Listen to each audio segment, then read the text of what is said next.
നാളെ തിരുവോണമല്ലേ, ഇന്ന് ഒന്നാം ഓണം, അതായത് ഉത്രാടം. അപ്പം നമ്മൾ ഉത്രാടപ്പാച്ചിൽ എന്നൊക്കെ പണ്ട് പറയാൻ കേട്ടിട്ടില്ലേ. ഇതാ ഉള്ളി അടപ്പത്തിട്ടിരിക്കുകയാണേ. ഉള്ളി വറുത്തിട്ട് ഉള്ളിത്തീയൽ വെക്കാനായിട്ടാണ്. ഇതിപ്പം നന്നായിട്ട് മുരിഞ്ഞിട്ടുണ്ട്. അപ്പം ഇനി ഇത് ഇറക്കി വെച്ചിട്ട് നമുക്ക് അടുത്തത് ഇഞ്ചി വറുക്കാം, ഇഞ്ചിക്കറിക്കുള്ളത്. ഇഞ്ചിക്കറി വറുക്കുമ്പോഴത്തേക്ക് അത് കാണിക്കാം കേട്ടോ. ഇതാ പാവക്കക്കറി റെഡിയായി കണ്ടോ. പാവയ്ക്ക തീയൽ, പാവയ്ക്ക കറിയല്ല, പാവയ്ക്ക തീയൽ റെഡിയായി.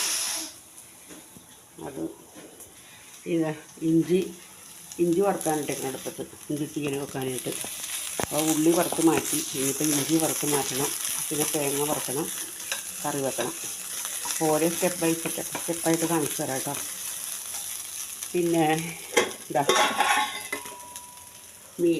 കേരമീൻ മുളകിട്ടത്,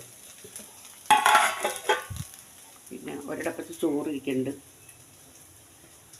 കേരമീൻ രണ്ടായിട്ടാണ് വെച്ചത്. അപ്പോൾ ഒന്നതാ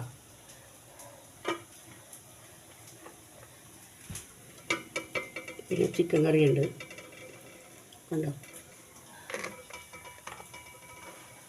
ഞാനിന്ന് ഓണമായിട്ട് അനിയത്തിയുടെ വീട്ടിലാണ്, ഇന്ന് രാവിലെ പോകുന്നത് കൂടെ. അപ്പോൾ ഇനി മറ്റന്നാളാ വീട്ടത്തിൻ്റെ അന്ന് രാവിലെ തിരിച്ചു പോകുള്ളൂ. അപ്പോൾ അതുവരെ ഇവിടെ ഉണ്ടാവും. പിന്നെ വേറെ എന്താ പ്രത്യേകിച്ച് വിശേഷം? വീഡിയോ കണ്ട് ഇഷ്ടപ്പെടുകയാണെങ്കിൽ സബ്സ്ക്രൈബ് ചെയ്യണേ പ്ലീസ്. പറഞ്ഞു എനിക്ക് മതിയായി. എന്നാൽ ഞാൻ പിന്നെയും നാണയില്ലാണ്ട് ഇങ്ങനെ പറഞ്ഞുകൊണ്ടിരിക്കുകയാണ്. 72 സബ്സ്ക്രൈബറായിട്ടുള്ള എൻ്റെ പൊന്നു മക്കളെ, ഒരമ്മാമ്മയുടെ ഒരു വിലാപമായിട്ട് കണ്ടാൽ മതി കേട്ടത്.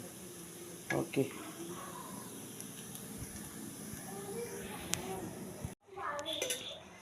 പരിപ്പ് പായസം കണ്ടോ, സൂപ്പർ പരിപ്പ് പായസം.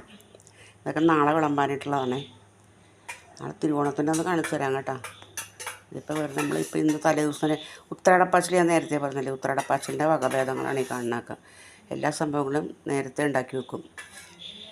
നാളെ ആകുമ്പോഴത്തേക്ക് ഇനി സാമ്പാർ, അവിയൽ, പപ്പടം അങ്ങനെയുള്ള സാധനങ്ങൾ നാളെ നമ്മളുണ്ടാക്കും. ബാക്കിയൊക്കെ നമ്മൾ ഇന്നിപ്പോൾ ഉണ്ടാക്കി വെക്കും. തീയൽ, പായസം അങ്ങനെയുള്ള സാധനങ്ങളൊക്കെ.